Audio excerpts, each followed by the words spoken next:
No vídeo de hoje vocês vão aprender 10 sinais de rins fracos e insuficiência renal. Acompanhem!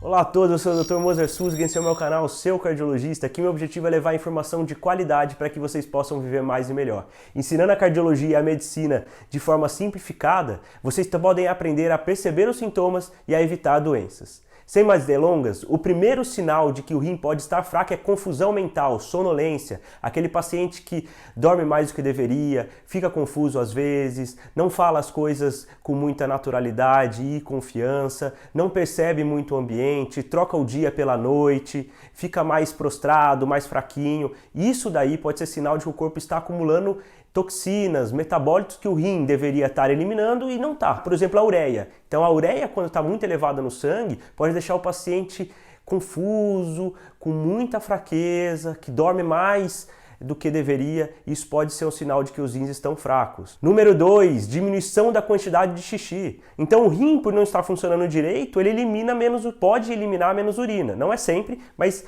em muitos casos ele começa a eliminar menos urina. Então o paciente fala, poxa doutor, não estou fazendo muito xixi. Infelizmente os pacientes demoram para perceber isso. Então eles ficam com redução da quantidade de xixi durante muito tempo e quando eles vão perceber, infelizmente o rim já pode estar mais fraco. Então, pessoal, antes de continuar, o que significa rins fracos? Rins fracos é o rim com insuficiência na sua função, o rim que não funciona direito. E qual que é a função dos rins? O rim tem a função de eliminar metabólitos, escórias, ou seja, produtos do metabolismo que podem ser tóxicos ao nosso organismo. Então ele vai limpar essas impurezas. Outra função, regular a quantidade de líquido, de água no nosso corpo, a quantidade de eletrólitos, de sódio, de potássio, de magnésio, de fósforo.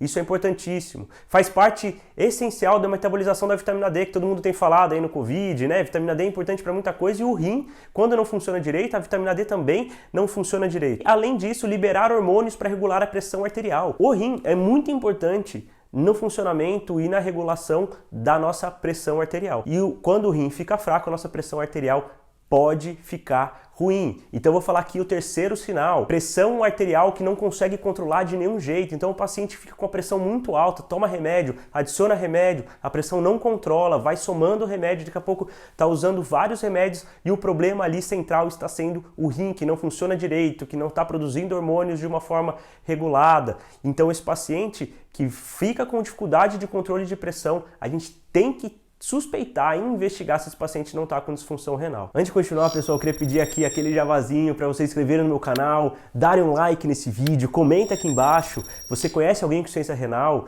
Você tem alguma questão que está te incomodando?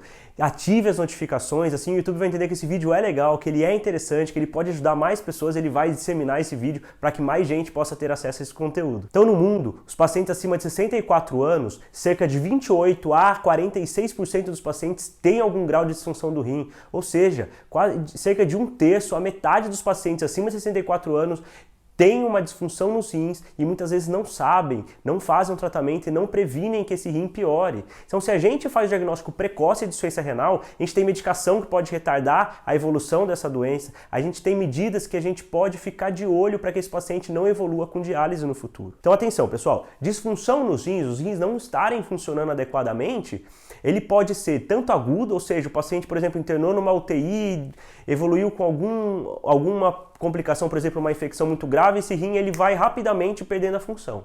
E tem a insuficiência renal crônica, que é a maioria dos casos, então o paciente vai, com o passar dos anos, perdendo a função. As duas principais causas no Brasil é a pressão alta e diabetes, principalmente pressão alta, que leva os pacientes aí, se evoluir de uma forma não muito bem tratada, pode até fazer diálise. Eu vou fazer um vídeo só sobre as causas de insuficiência renal para vocês. Então, no Brasil, cerca de 95 mil pacientes estão em diálise, que é um processo externo, uma máquina que faz o papel do rim, porque o rim já não está funcionando muito adequadamente. Quarto sinal de que os rins podem estar fracos, inchaço. Então, como o rim ele não está conseguindo eliminar corretamente o líquido, ele acumula líquido no corpo. E esse líquido acumulado no corpo, nos vasos sanguíneos, ele extravasa e ele extravasando esse líquido, não é sangue que extravasa, é líquido, fica inchado. Então aquela perna que marca muito a meia, aquela perna que a gente aperta, né, ou que já fazer o exame físico, ela afunda. O paciente começa a ficar com os braços inchados, o rosto inchado, o olho mais inchado. Isso pode ser sinal de disfunção dos rins. Existem outras causas de inchaço? Claro que sim, mas a disfunção renal é uma das principais causas. Então, só para explicar aqui para vocês o funcionamento do rim, que vai ajudar vocês a entenderem o inchaço, o rim ele é composto por glomérulos, que são aglomerados de vasos. Então o sangue ele vem pela circulação, entra nas artérias renais e passando nas artérias renais, ele vai chegar nesse aglomerado de vasos, que é como se fosse um filtro. Então esse rim, na hora de passar por esses vasos, ele vai sendo filtrado.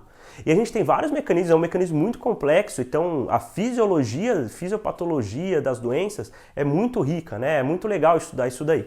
Então os vasos, por exemplo, eles vão perdendo, eles são muitas vezes impermeáveis, ou seja, não deixam passar algumas substâncias, por exemplo, proteína.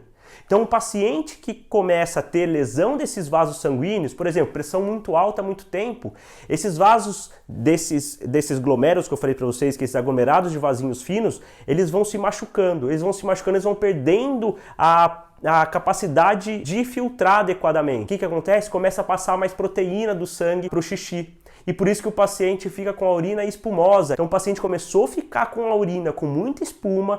Atenção, esse paciente ele pode estar evoluindo com uma disfunção renal. Existem outras causas, claro, também. Então o quinto sinal é o paciente que fica com a urina espumosa. Sexto sinal, falta de ar. Então por esse paciente não eliminar líquido adequadamente, esse líquido ele vai ficar mais dentro dos vasos, ele vai ficar extravasado para as regiões, né, tanto do abdômen quanto para as pernas, para os braços. O paciente às vezes fica com aquela barriga crescendo, aquela cites, já ouviram falar, né? E esse líquido pode extravasar para os pulmões, dá edema pulmonar, o paciente pode começar a ter falta de ar porque ele está literalmente respirando dentro do líquido. Sétimo sinal, paciente com náuseas e vômitos. Como ele não elimina direito as toxinas, ele fica mais nauseado, ele fica com mais vontade de vomitar, ele não tolera muito bem a comida, ele fica muito desconfortável na hora de comer, ele vai perdendo apetite, isso pode atrapalhar também, ele pode até perder peso. Atenção, em relação ao peso de insuficiência renal, o paciente ele pode tanto ganhar peso por estar acumulando líquido, ou ele pode perder peso por estar com toda essa disfunção de falta de alimentação, vai perdendo músculo, é uma evolução que pode acontecer na doença. Então, oitavo sinal, perda de apetite, perda de vontade de comer,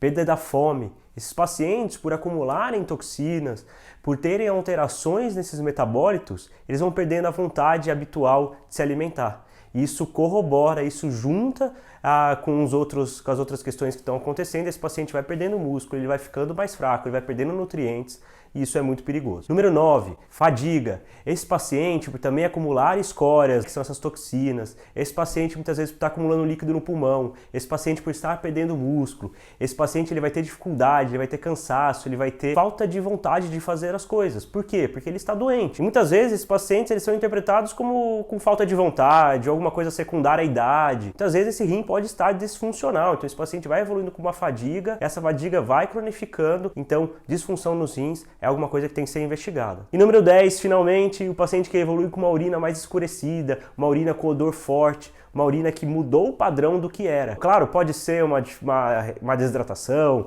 pode ser que esse paciente esteja com uma infecção urinária, claro, mas muitos dos casos que vão evoluindo com a disfunção dos rins, a urina muda de aspecto, ela fica com o odor mais forte, o cheiro mais forte, então atenção para isso daí. Então pessoal, no vídeo de hoje vocês aprenderam bastante sobre disfunção dos rins, sobre rins fracos, sobre insuficiência renal, com 10 sinais que vão chamar a atenção para que esse paciente possa estar perdendo a função desse órgão tão vital. Então se você conhece alguém que tem esses sintomas, se você está apresentando sintomas, oriente, procure um médico, tente entender o que está acontecendo, faça exames regulares, entenda a sua saúde, respeite a sua saúde e cuide da sua saúde. Se inscrevam aqui no meu canal, pessoal, foi um prazer falar para vocês. Deixem um like, ativem aqui as notificações para que o YouTube possa entender que esse vídeo é legal e divulgue para mais gente. Até a próxima!